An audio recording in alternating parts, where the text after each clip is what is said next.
Everyone, welcome back to the channel.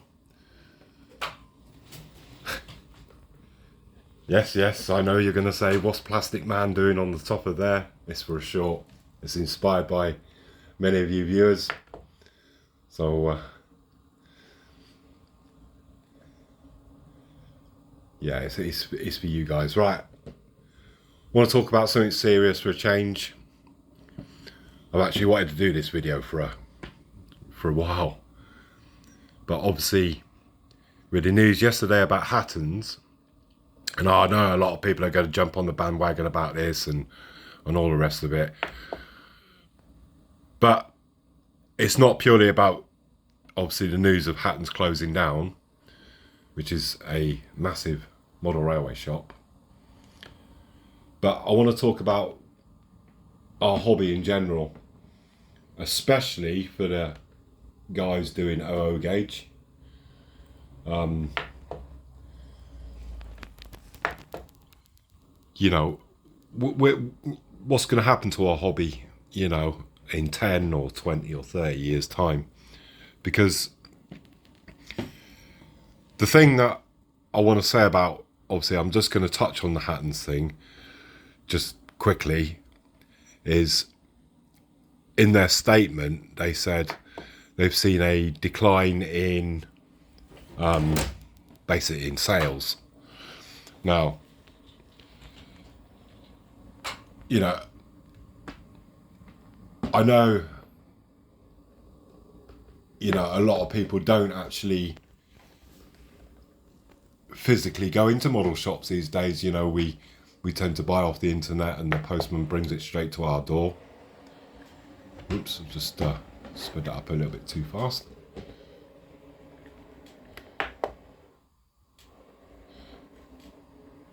So, you know, obviously internet sales is, as with, you know, if you go to my town centre, for example, and now here in Swindon, we used to have, just bear with me, it's stalled. You know, we used to have 4 model railway shops here in Swindon. We had the Hornby in the outlet village. It was always empty, you know. Again, I used to go in there, but just literally just look, and, you know, prices were,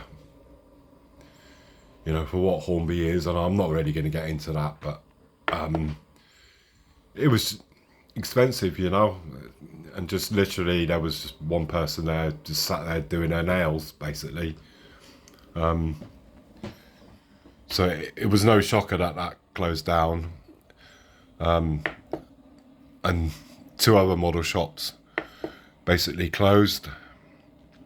So we've got one tiny, and it's not even a model railway shop. It does, you know, Hornby starter sets and Scare Electrics and, you know, a couple of aeroplane models, sort of bit of all sorts really. But that's the only thing that's in Hornby, not Hornby, in Swindon. You know, from 4 shops to one really tiny, and I mean really tiny, model railway shop. I couldn't even get in there with my wheelchair, so I don't go there anyway. And it's right on the edge of town, not really in a position, but, you know, I think with Hattons, their demise was 4 years ago, releasing that Class 66, getting Dapol to commission it. They had a lot of problems with them, a lot of problems. I mean, I know it was fixable and everything else, with the Dapol 66, and that Hattons sort of commissioned for them to do that. And, you know, it's obviously had a lot of delays with the Genesis coaches, and, you know, if Hattons can shut the doors, you know, who else is there? Second-hand market was really expensive. So, you know, but the big thing for me was the statement of, you know, they're just not making the sales like probably maybe 10 years ago or even 3 years ago, when obviously COVID was about and lockdowns and people, you know, and there was a resurgence in here in the UK anyway in model railways, but you know, but since then people have, you know, decided it is an expensive hobby, very expensive, but you know, on the same note, what hobby isn't expensive? You know, fishing, golf, you know, every hobby is expensive, but I just feel, you know, because when I look at, you know, and it does explain the views on YouTube, you know, and I'm not talking about my channel, I'm just talking about in general, that, you know, yeah, there is interest in the hobby and stuff, but, you know, it's not what you know, like it used to be, and obviously the younger generation, they don't need to buy, you know, a £150 you know, just locomotive without even any rolling stock. They don't need to do that. They can go and get themselves Train Simulator for 50 quid, and you know, or and they could just either create a layout on the PC, and you know, for me personally, it's all about obviously all the scenics, and you know, it's the whole, it's everything to do with model railways. It's not just about the trains, but it's about, you know, building the layout and everything else. Now, I have more fun actually building and doing scenic work than I do actually, you know, running the trains. The trains are kind of like a byproduct of doing scenics, you know, because I like, you know, you guys know, I like doing the scenics. But it's, you know, in sort of like, you know, I'm going to mention Anthony Dodge and his, you know, his video on the Pico 2024. Just, you know, a lot of the stuff was or is being released is Eastern European. Now there's a massive uptake in people coming into the hobby, you know, from Slovakia, from Poland, from, you know, Czech, from Hungary, you know, it's huge. But a lot of those guys are putting their, you know, laying their track out on their wooden floors, and, you know, not building an actual layout, and just, you know, I suppose they can put it away once they're done with it. You know, so obviously companies are now catering for the Eastern European market, but, you know, what about OO gauge? You know, what is going to happen to that? Because you got your big two, your Hornby and your Bachmann, and you got your Helgen, Acura Scale, KR models, you know, a couple of other small companies, Oxford Rail and stuff like that. You know, if there's not people coming into the hobby, you just, you know, you're not going to make the sales. As, you know, I'd like your guys' your opinion on this, because it's, you know, it's kind of a sad thing, you know, for even me to say, you know, because I know this is a niche hobby and stuff, but as I was going back to the YouTube thing, you know, I'm looking at the ages of people that viewed my video, and they're all between sort of 35 and 75. It's just like, you know, so yeah, so basically, yeah, I'd like to know your thoughts on the, you know, obviously, you know, because if Hattons can close, who else can close? There's a number of shops that I can see disappearing, you know, and yeah, in some ways we're to blame for buying stuff on the internet. You know, some guy, he can buy, I don't know, I'm just making an example now, 20 Class 37s from Bachmann Direct, You know, he can sell them from his house. He can put on 20 quid profit on the top, you know, and he doesn't need to have a shop, you know, to, you know, all the extra costs. He can just literally just sell them from his living room. So, you know, I get why, obviously,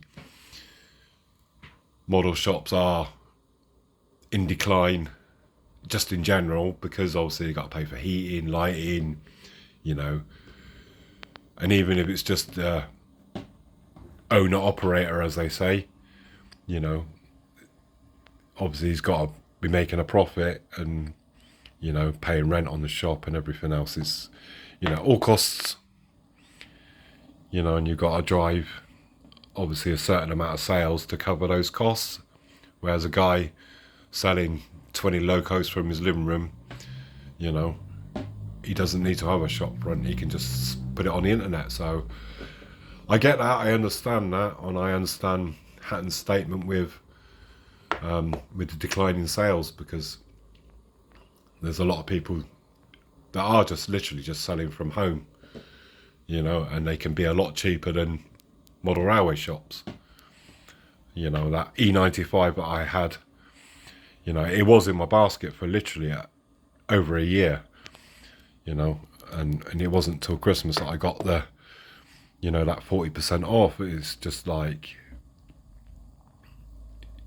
you know, second-hand market's way overpriced. And yeah, it's a sad thing to see the, you know, a model shop that's been in business for 77 years, you know, finally call it a day. But, you know, as I said, who's next? You know, is it just limited to model shops? You know, will, you know, are we going to start seeing problems with companies like, I hate to say it, but like Hornby, because they, you know, they've got a massive debt at the moment. You know, I'm sure they'll turn it around, but, you know, this whole new blood coming into the hobby, there just isn't, you know, there's very little people, you know, very few, not little people. That's a little person on top there. There's very few people coming into this hobby, you know, younger generation, because it's literally all about computers. So that's my thoughts on the situation at the moment. Said I wanted to do this video for a bit of a whiles, and